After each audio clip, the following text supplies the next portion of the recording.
এক গ্রামে গরু গম্ভীর আর ছাগল ছানু ছিল খুব ভালো বন্ধু। একদিন তারা দুজনে বসে ভাবল।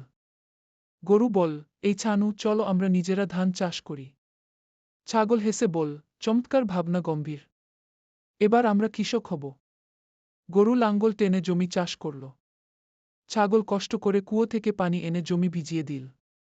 তারা দুজনে মিলে বীজ বপন করল, আগাছা পরিষ্কার করল, আর প্রতিদিন যত্ন নিল। কিছুদিন পর তাদের ক্ষেত সবুজ ধানে ভরে উঠল। সবাই অবাক হয়ে বলল, গরু ছাগল সত্যি কৃষক। কিন্তু হঠাৎ একদিন এক বুনো শূকর এসে একপাশের ধান ক্ষেত নষ্ট করে দিল। গরু আর ছাগল দুঃখে চুপ মেরে গেল। গরু বল, আমরা তো কত কষ্ট করেছিলাম।